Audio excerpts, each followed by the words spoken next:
Buyuk muhaddis Imom Termiziy rivoyat qilgan hadisda payg'ambarimiz Muhammad sallallohu alayhi va sallam albatta sizlarning ichingizda menga eng mahbubrog'ingiz va qiyomat kunida menga eng yaqin o'tiradiganingiz axloqi go'zalrog'ingizdir.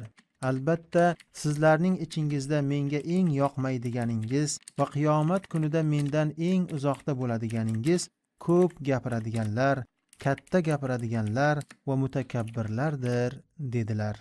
Bismillahirrohmanirrohim. Alhamdulillah vassalatu vassalamu ala rasulillahi amma ba'd. Assalomu alaykum va rahmatullohi va barakatuh. Buyuk muhaddis bobokalonimiz Imom Termiziy rivoyat qilgan hadisda payg'ambar alayhissalatu vassalam juda ham bir zarur masalaga alohida urg'u beryaptilar-da.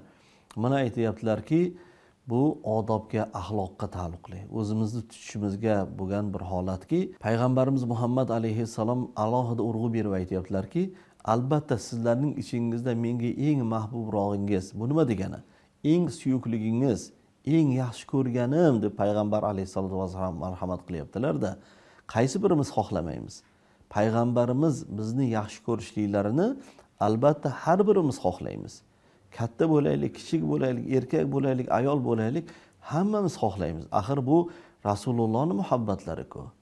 Va Rasulimiz sallallohu alayhi va sallam alohida ta'kidlayaptilarki, qiyomat kunida menga eng yaqin o'tirganingiz yo Alloh. Yaxshi ko'rib va o'zlarini yonlariga olib eng yaqin bo'ladiganlarimiz kim ekan? Hadisda aytayaptilarki, axloqi go'zalrog'ingizdir yo Alloh.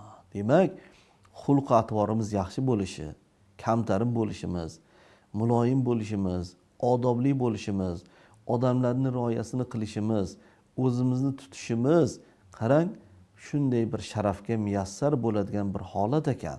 Ammo Rasulimiz sallallohu alayhi va sallam hadislarining davomlarida ogohlantirib ham qo'yganlar. Aytganlarki, albatta sizlarning ichingizda menga eng yoqmaydiganingiz yo Alloh o'zi asrasin. Payg'ambarimiz Muhammad alayhissalatu vassalamga yoqmaslikdan o'zi Alloh panohida asrasin.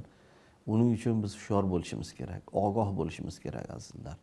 Rasululloh sallallohu alayhi va sallamni ranjitadigan xatti harakatlardan, odobsizliklardan, og'iz buzuqliklardan, moloyani gap so'zlarga berilib ketishliklardan, yomon yo'llarga kirib ketishlardan, aytaylik o'sha fahsh, munkar ishlarda bardavom bo'lishliklardan o'zimizni ehtiyot qilaylik. Va payg'ambar alayhissalatu vassalam yana hadisdan davomida aytdilarki, va qiyomat kunida mendan eng uzoqda bo'ladiganingiz ko'p gapiradiganlar, katta gapiradiganlar va mutakabbirlardir dedilar. Yo Alloh.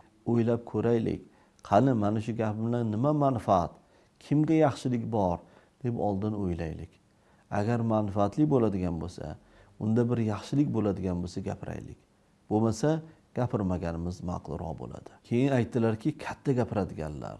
Mana bundan ham ehtiyot bo'lishimiz kerak. Elimizda ham bir gap bor-ku, nonni katta tishlasang ham gapni katta gapirma deydi. Gapni katta gapirishlik nimaga olib boradi? Bu kibrga olib boradi. Hadisning davomida aynan mana shu kabi kibr egalari, takabburlar, manmanlar, boshqalarni mensimaydiganlar, aytaylik o'sha hashamga berilib ketganlar nazarda tutilyapti-da. Bugun o'zimizga o'zimiz savol berishimiz kerak.